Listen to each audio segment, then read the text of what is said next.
Sénégal Tunisie suba la incha allah ci demi-finale Coupe d'Afrique des Nations sama naataango yi dellu bu baax a baax ci match boobule ndaxte match bu am importance la sama naataango bi di journal Le Soleil ne Sénégal soriwul dara bit bi de ndaxte luñ ko doon xaare daanaka soriwu ci benn yoon sama naataango bii di Sud Quotidien ne waaw soriwu ci man lu ma ci yokk lii ni mun na dugg ci taarix réew mi waaw ci histoire wàllu football ndaxte ku nekk xam ne Sénégal daanaka depuis fukki at ak ñett demul demi-finale te mun nañ jaar fii dem finale sama naataango bii di ne lii nii c'est vrai loolu la waaye nag revanche la itam ndaxte Tunisie ak Sénégal yàgg nañ laale waaw yéen a ngi fàttaliku Sénégal ak Tunisie Sénégal gagné ko ci Gabon 2017 mu gagné ko 2-0 kon revanche la pour kii di Tunisie jéem a jël ndam li histoire la waaye face à face la itam diggante Alain Giresse ak kii di Aliou Cissé ku nekk xam na Alain Giresse nekkoon na entraîneur Sénégal dem Coupe d'Afrique des Nations ñu gagné ko daanaka sax jàll premier tour gars yi dañ ko critiqué woon amul luñ ko waxul journaliste sénégalais amul luñ ko yekkul bi mu mer jaaree fa musul dellu Sénégal kon mun na mer ci loolu bëgg a jël revanche am sama naataango ne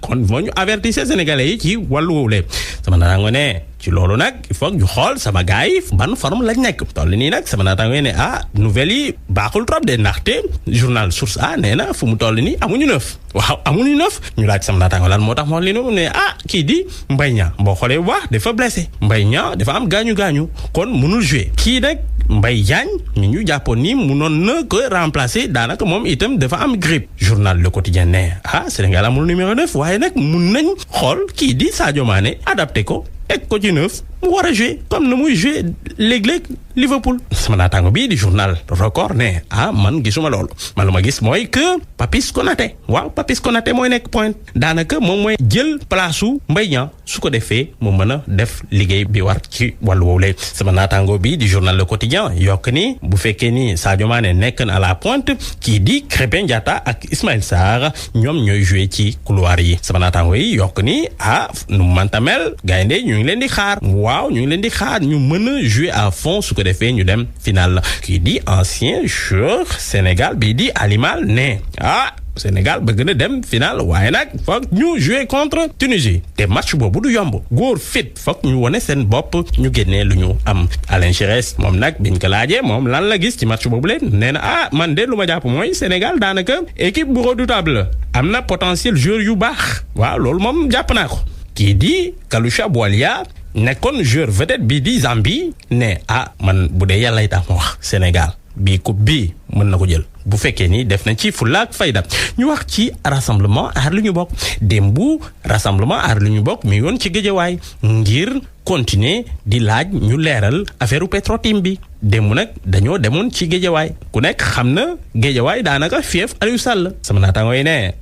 démb loolu lañ bëggoon de waaye nag affaire yi dafa laaj journal Enquête ne waa Guy Marius Sagna dañoo demoon foofu de bëgg mobilisation waaye nag mobilisation moom man gisuma ko daanaka kenn nekku fa woon ay Guy Marius Sagna ak ñeneen ñoo fa nekk di yor seen t-shirt di tàmbaalu daanaka kenn gisu fa nit sama naataango bii di Source A ne wax leen rek humiliation man humiliation la suprême humiliation ñu wax nag ci débat homosexualité bi ndaxte delluwaat na gannaaw bi Wally Seck jëlee t-shirt sol ko ñenn ñi jàpp ni daanaka day def promotion góor jigéen yi moom Wally Seck mu dem ba jël plainte teg ko ci ndoddu kii di Imam Kanté tey ci suba si nag kii di Imam Massamba Diop nee na moom loolu du ko bàyyi fenn mu jàpp ndaxte ci journal Les Échos nee na bu ñu jàppee kii di Imam Kanté